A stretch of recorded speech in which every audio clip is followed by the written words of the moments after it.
Welcome to the Arts Access Florida podcast series, When Freedom Rings. In this 6-part series, we speak with our Black and Brown community on what has transpired in the art world since the emancipation of slavery on June 19, 1865. We have open conversations on their experiences as people of color and their contributions to art, community, and education. The series highlights their continued efforts to move the needle forward. This is When Freedom Rings. Hello, and welcome to another episode of When Freedom Rings. My name is Adrianna Rodriguez, and today I have the honor of interviewing Dr. Arthur Hollist. Dr. Hollist is an English professor at the University of Tampa, where you can find him teaching a variety of courses, such as composition, world literature, and African literature, which happens to be today's topic. Dr. Hollist received a bachelor's degree from the University of Sierra Leone. Then he went on to Canada to receive his master's in Dalhousie University. And finally, he received his PhD from none other than right here at the University of South Florida, which just so happens to be where the WUSF Public Media Studios is located. Hey, Dr. Hollist, how are you doing today? Fine, thank you. How about you? I'm doing well. Thank you for coming on and being our guest. You're welcome. So let's go ahead and give the audience a little background of yourself other than what I just said. Okay, I was born in Sierra Leone, West Africa, in the city of Freetown, many, many years ago. And I went to my elementary and primary school in Sierra Leone. And then for about 5 years, my family traveled to the United Kingdom, and I was schooled there right up to perhaps like junior year of high school in the States. And then I returned to Freetown and attended the University of Sierra Leone and graduated there before. As you've already let the audience know, I attended Dalhousie and USF. Awesome. So what was your upbringing like? Was it the reason why you're so into African literature? Well, not necessarily African literature, but literature, period. Mm-hmm. I grew up in a household that didn't have television, and so we lost ourselves, and by we I mean myself and my siblings. We lost ourselves in books. We read books, and I think by the time I was 9, certainly before we traveled to the United Kingdom, I'd probably read all of the children's classics. You know, that was what we did, and we listened to the radio. So it was a world in which information was coming in from the outside into our heads, yeah. It's like another way to explore the world without having to leave your house in a sense. Right. The equivalent today, I guess, would be to take a virtual tour. That's what we were doing without video. With your mind, that's awesome. Yeah. I know my mother, for instance, she came to the States when she was 7, so she learned English reading the Dr. Seuss books. Okay. So I know literature is for her, it was a very important thing to read and know what you're reading and understand what you're doing, because when you have that in you, nobody can take that from you. Nobody can take any of that from you. With that, how has your traditions and your culture shaped the way that you live and how you teach? Well, I think the way I would answer that question is to just simply identify 3 things. My culture is a culture of sharing, a culture of caring, and a culture of fosterage. And I think the best way to also illustrate that is to just talk about the way in which we care for the seniors in our societies, because there are virtually no assisted living facilities, no old people's homes, that kind of thing. So when somebody gets to the age of 75 and above, they generally tend to live with their families. Mm-hmm. So you grow up as a child knowing that grandma and grandpa and sometimes other relatives, senior relatives, are living at home. So that caring is just part of what you do. And I think almost by osmosis, I extend that to my students in the classroom. And the same applies to fosterage. It's not just the nuclear family, you, your brother and sisters. It's also the less fortunate relatives who may come from the rural areas and need education in the city schools. And so therefore you grow up surrounded by other people who you call siblings, but they're not blood siblings. And I think that what that has done for me as far as teaching is concerned is to make it expansive. And so when I encounter and engage my students, it's almost as if I'm seeing them as family, certainly in the classroom. And I think this is consistent with the way in which pedagogy is explained in the States, that what you want to do in your class is to build a community of learners. Mm-hmm. You kind of touched on this a little bit, but I'm going to go ahead and ask, what is something that isn't often shared or said about the traditions in your culture? You did mention, big family tradition, like everybody is in the house, everybody takes care of each other, not just the nuclear family, but everybody outside of that as well. But aside from that, what is some traditions or just something about your culture that you feel like isn't shared or isn't seen as well in media or in anything that's recorded? I think traditions, by definition, are sort of fossilized rituals. We develop traditions because we want to solve problems. And once we've solved that problem, we keep repeating the practice. Mm-hmm. And I think if there's something that perhaps ought to be said about tradition, it's that it can sometimes lead to resistance to change. So to go back to the fosterage or even my classroom, if I've adopted a certain mode of teaching, it's really difficult sometimes to embrace new technologies. Mm-hmm. And, I have to be pushed by the students, maybe even my own kids or relatives, in order to learn new technologies. So tradition is good because it provides stability, mm-hmm. It provides continuity. Mm-hmm. But the world is changing around traditions. And so for practitioners of certain traditions, they have to open up their minds to change and new possibilities. So that's something that I think is not often spoken out loud. Mm-hmm.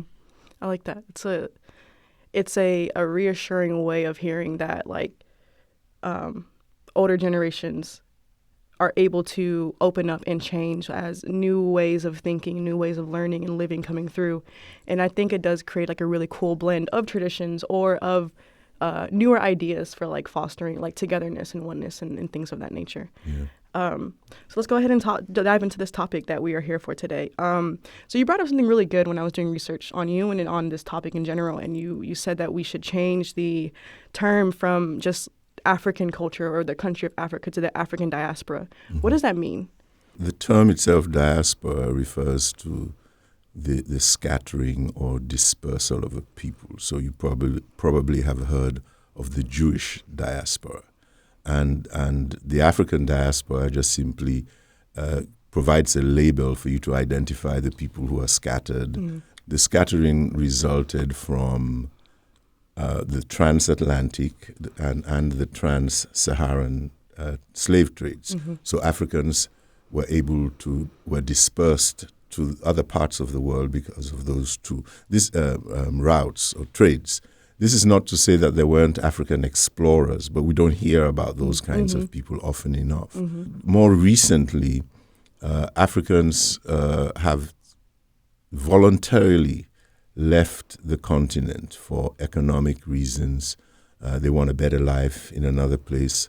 Sometimes it's because of political persecution, or they have difficulties adjusting to the traditions that we talked about a moment ago. So there are a variety of reasons why they are dispersed across the world. They travel to Canada, to the United States, to various parts of Eastern and Western Europe and South America. Now, when I say that, I think most people would think that, it's a safe flight by a plane.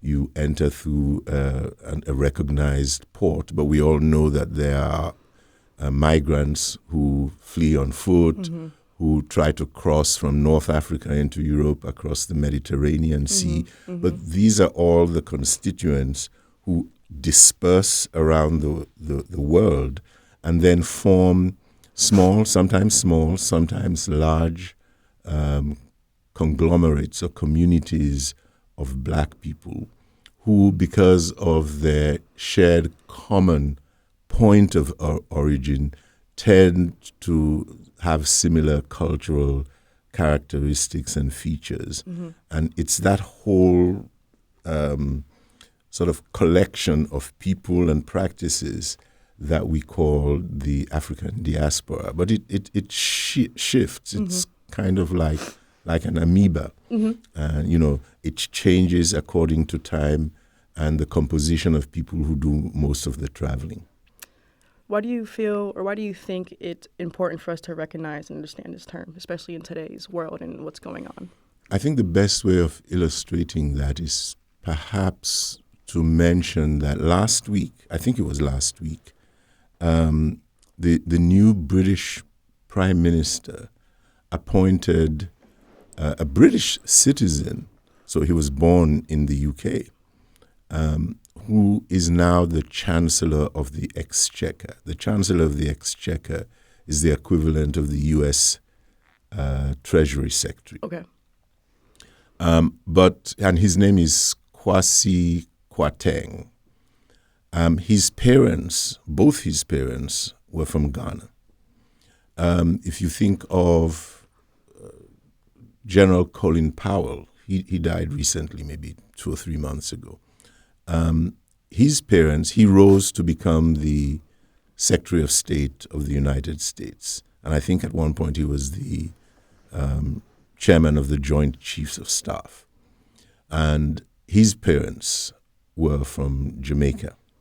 So what we are seeing increasingly across the globe is that Africans or citizens of other countries who have relatives and ancestors or heritages in Africa are occupying senior level positions in various governmental bodies, national, state, local.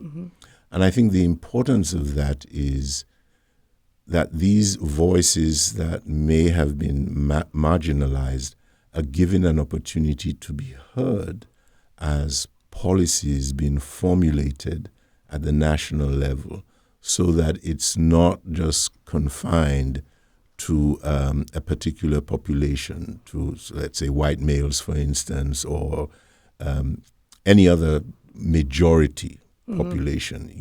The minority populations have been included in the way in which policy is formulated.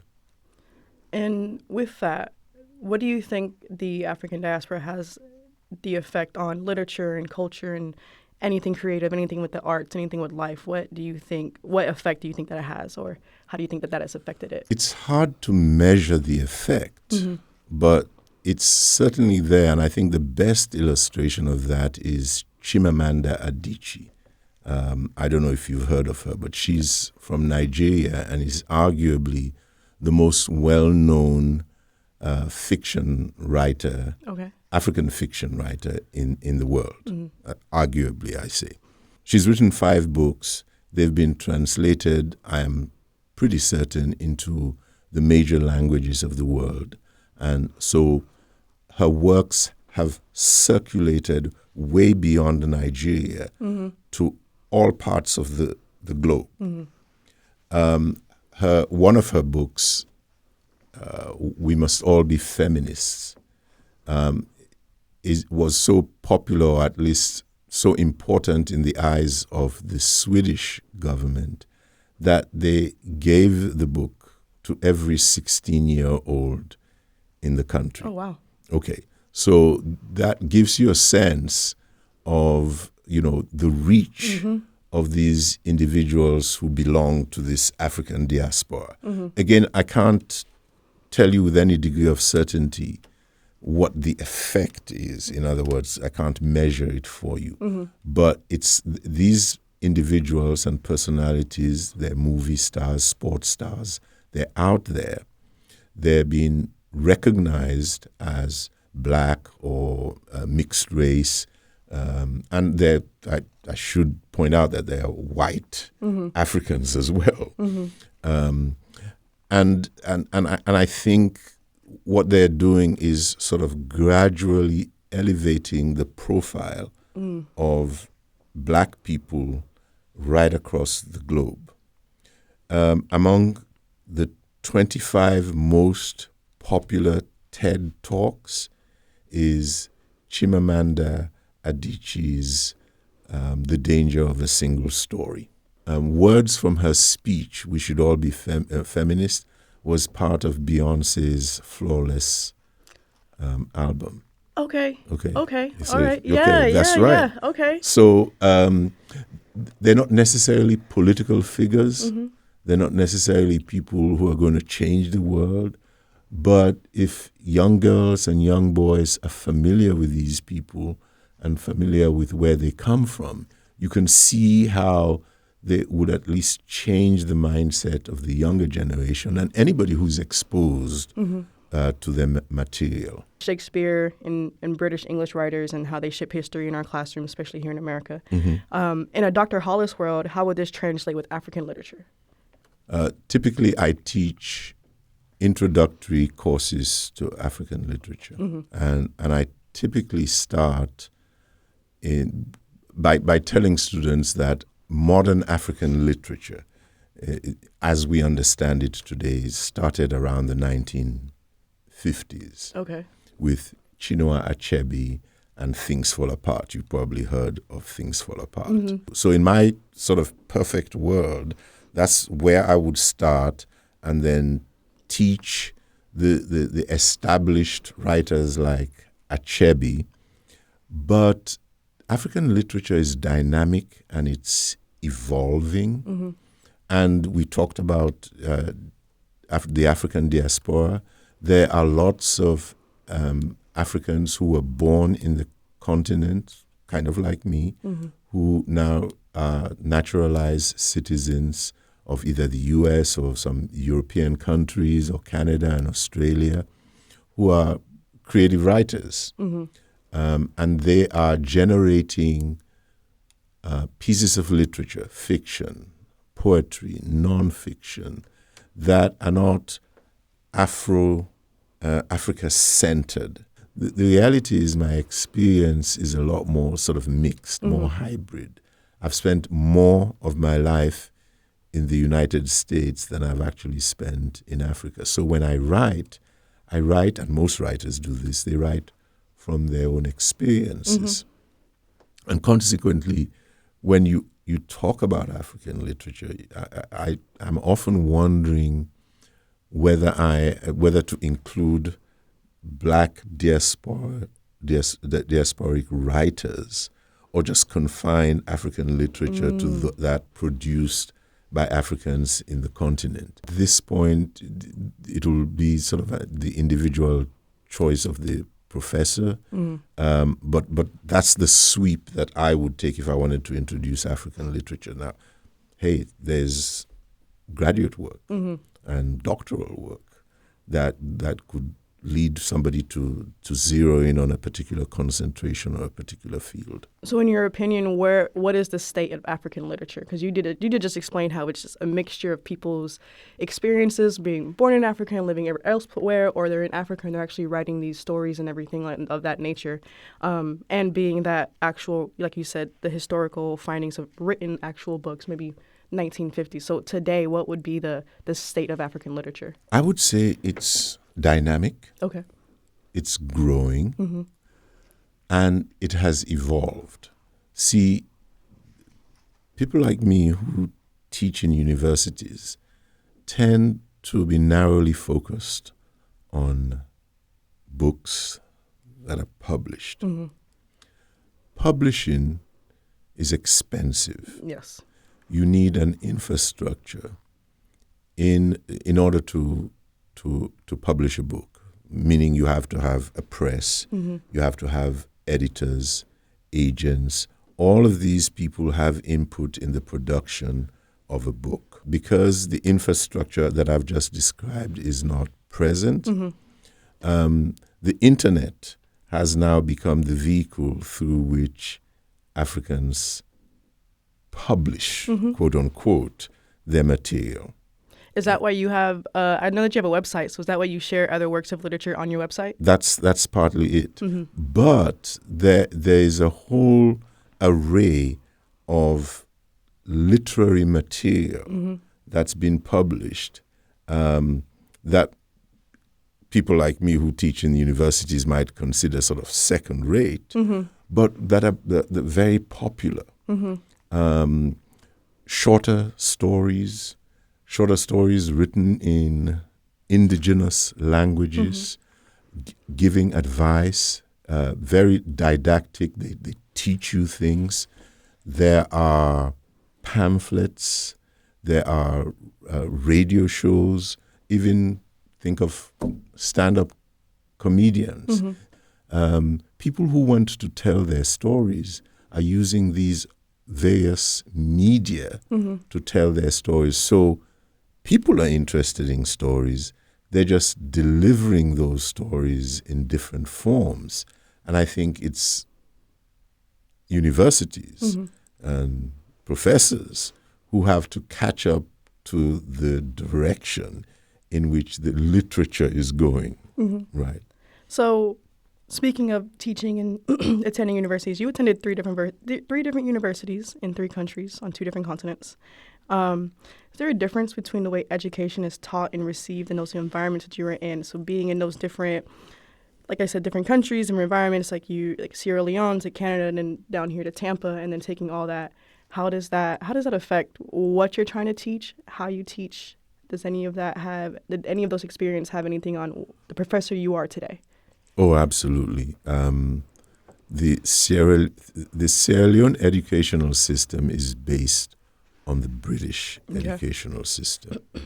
And what I recall of both is it involved a lot of sort of memorizing, rote work, a formal kind of education, which is sort of diametrically opposed to the way education takes place in the United States. Now, I think that's largely because in the U.S. and in Canada, there's been a great deal more study in how to teach. And, there's an abundance of resources to make teaching in different ways possible, with the emphasis these days being on student-centered learning by doing, service learning, those kinds of things. And I think that provokes and stimulates, maybe is a better word, more independent, creative kind of learning. And what I've done, I think, I don't know how successful, but I've made the effort to create a more laissez-faire classroom and give students assignments which encourage them to be inventive and not just simply to reproduce. So yes, there are differences. I've tried to embrace the differences, but like some old habits tend to die hard. So there are some things I still do that, I still think that students should read, for instance. There's no substitute for reading, because without reading the material, you can't discuss it. Right, absolutely, yeah, right. So what's like something you hope that, they take with them that stays with them for life, or like maybe some advice you give them, or how they work or how they research? Like, what is something that you want your students to take from you? Stories, particularly literature, provide windows into the world. So the more stories you read, the more you're likely, like we talked about doing virtual tours earlier, the more stories you read, the more likely you are to have a broad view of the world and of people. But I think I also emphasize to them that stories help us think. When you and I read a story, a month later, we don't really remember the particular details of the story, who did what, but we remember the point of the story. So if you take, for instance, Cinderella, okay, you can forget a lot of the details, but you know that Cinderella was this girl who was ill-treated by her sisters and her aunt. But because she was patient, she was really eventually rewarded with the prince, right? So the point of that story is that patience leads to good rewards. And what happens with our brain is that we store that point and the many other points which we grab from the stories we read, right?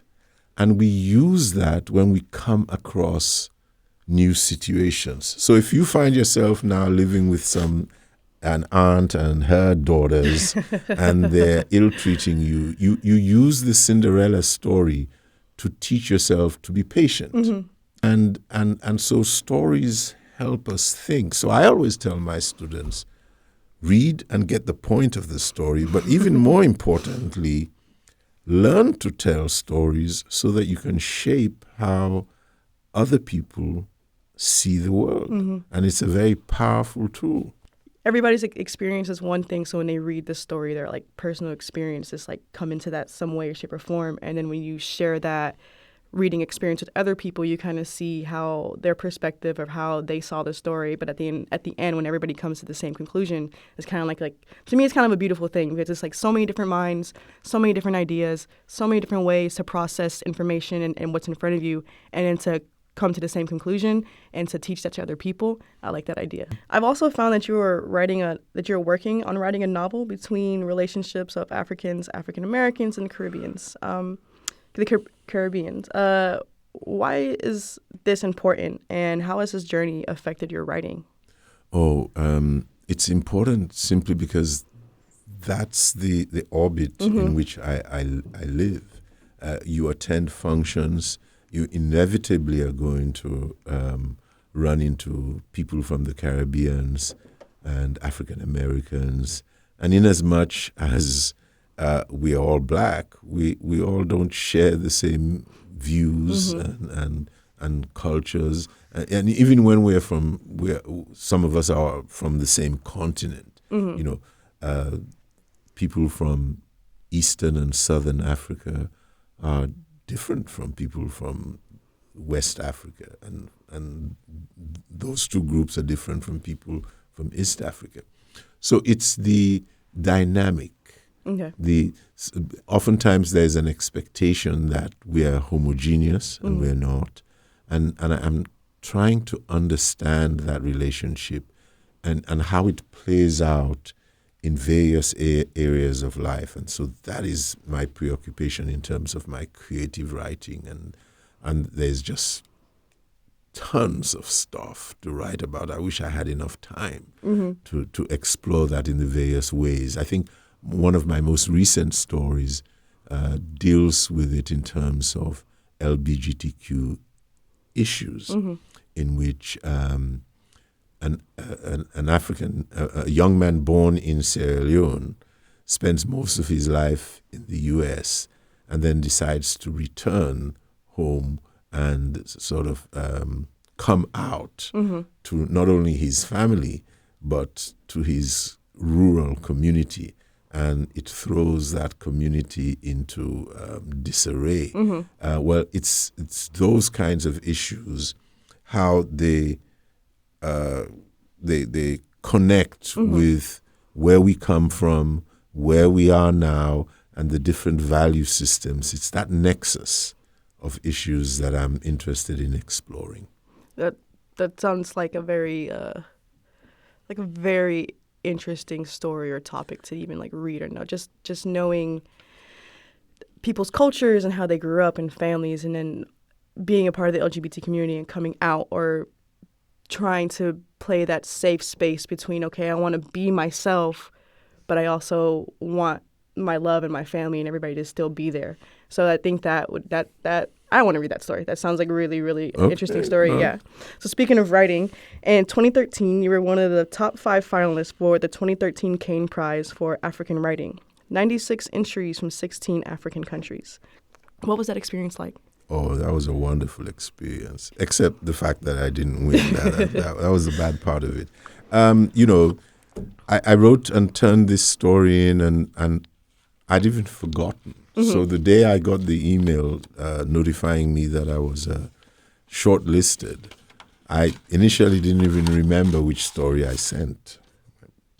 But basically what they do is they pay for you and the other shortlisters to go to London, and they wine and dine you for about a week. You get to go to the Houses of Parliament, and I forget the name of the lady, the Duchess of some important place in England. She took us around.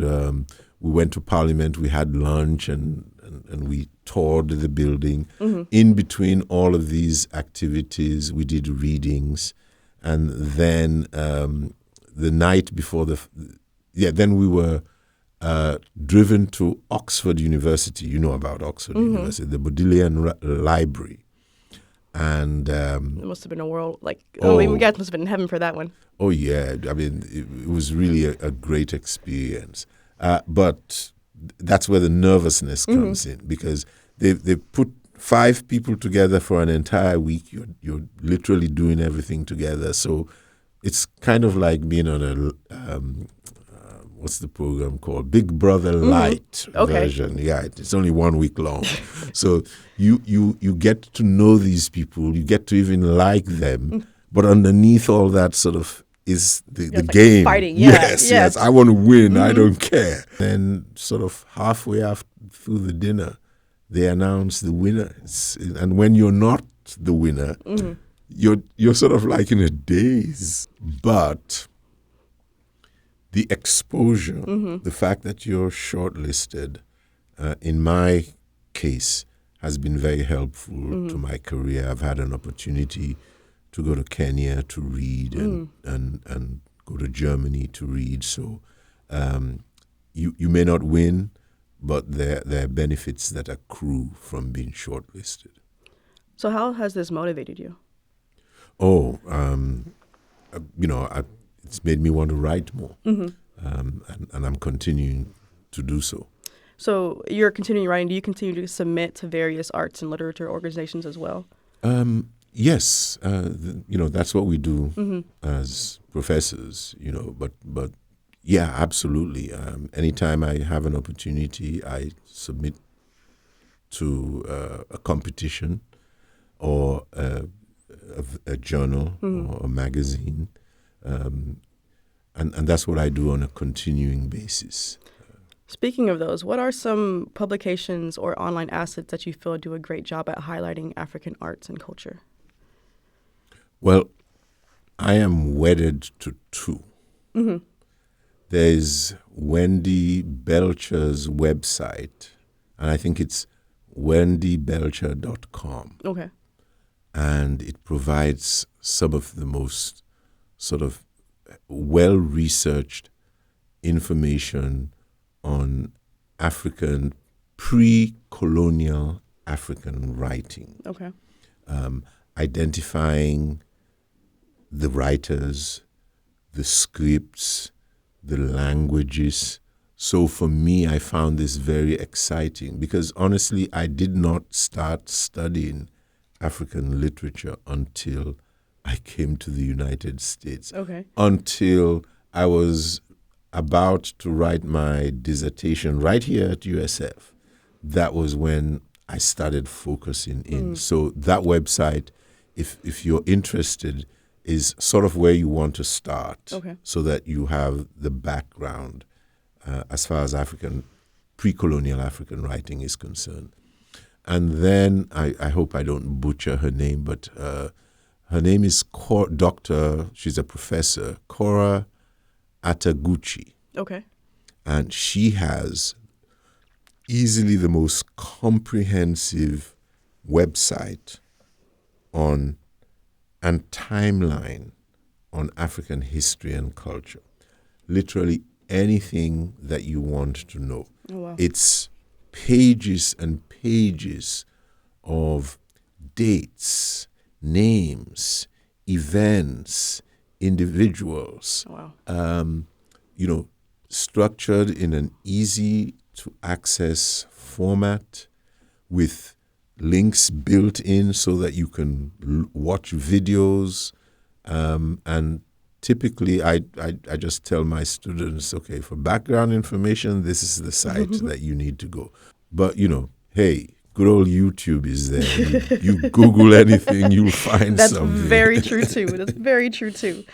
What do you feel, in your opinion, in your experience, in your research, is the biggest misconception about views on Africa? Well, it's a country. Yes. That it's a country in which is a country replete with problems, wars, farming, dilapidated infrastructure, corruption. Those are the images that we see on television all the time. And and when I list them off like this, I'm not suggesting by any means that these are untrue. But they do not capture what I would describe as the 1,000 little progresses that are happening throughout the continent. People making cars, other people using tires to construct playgrounds for kids, businesses organizing seminars and workshops so that young people can come and share their ideas. Those things don't get told. And so therefore the image that's left about Africa in most people's minds about those things that I listed. And I think that's unfortunate. Absolutely. I mean, even now, like going into Google, going on whatever sites you have, and you type in, Africa or anything on it related, you don't see the good sides. You don't see the pretty things. You don't see the countryside. You don't see arts. You don't see you don't see the music. I think actually now a lot more music, especially Afrobeats, is really big in America now. Afrobeats, reggae, dancehall, all that kind of feel. And I do notice that I'm in music, I'm a DJ, but I do notice that a lot of DJs now are like merging the two or thinking they're the same thing, and they're absolutely not. Right. Love the music, love the beats, love everything, but I see that now more than anything. But when you think of African arts and culture, you don't see artists, you don't see painters, you don't see photographers, you don't see videos, you don't see none of that. What we are seeing now is, or hearing now, is Afrobeat music coming out, which is great, which is beautiful. But we don't see the other great sides of what Africa has to offer. And the fact that a lot of, I would say, the world culture is influenced by a lot of African culture. Because of the African diaspora, because everybody was so displaced and put in different countries and different cultures, and it blended so well with a lot of other countries. But I think, to me, because I'm Afro-Latina, but a lot of my, South American culture and music definitely comes from the displaced or the enslaved people that were in those countries. So. Right. And it goes back to the whole idea about voices. So we need greater representation of all of the various elements that you just mentioned. We don't get enough of that. Absolutely. And so people get a very limited, parochial view of what Africa is all about, what it produces, and the diversity of talent and artists. Textures, the colors, everything, Absolutely, the sounds, even the food, everything. Even the food. The food, I forgot about the food as, one of the misperceptions. But even Prince Charles, I think, was involved in the Jollof Wars. I don't know if you know about Jollof rice, which is in Africa, it's big. The different countries prepare it differently, and everybody claims that they have the best Jollof rice. And I think King Charles was invited to weigh in on that, and he said, "No, I don't want to touch this one." This good to sit that one out. Yes. Smart man for that one. Okay, well, last but not least, after today's interview, what's one thing you want the audience to take from today's conversation? Everything is a story. Yes. And that you need to be able to tell good stories stories that have a point, that can remain as a kind of blueprint in people's minds. And I think that's more than one thing, but I'll go ahead. No, since go ahead. You've given me Go the ahead. opportunity. We live in a time when there are sharp divides. Yes, absolutely. But if you look closely at them, there are divides about what stories to tell, Yes. what narratives to tell, right? Who should tell them? Like they say, winners write history. Yeah, that's right. When should they be told, and to whom should they be told? So it's everything is about the story, and people need to be aware of that. So that's sort of my should be the takeaway. Everything is a story. Everything is a story. Yeah. And with that, we will end this interview. Thank you so much, Dr. Hollis. It was great talking to you today. You're very welcome. Definitely Thank you. would love you back All right. whenever. All right. Thank you so much. Okay. Thank you for listening to the Arts Access Florida podcast series, When Freedom Rings. You can listen to all episodes wherever you stream podcasts or watch all episodes on our YouTube channel. Just search Arts Access Florida. We can't forget to thank our sponsors, Community Foundation Tampa Bay and Gobioff Foundation. This series was created by Malika Hollist and not possible without the help of Adrianna Rodriguez and more. This is a product of WUSF Public Media. Copyright 2022, WUSF Public Media.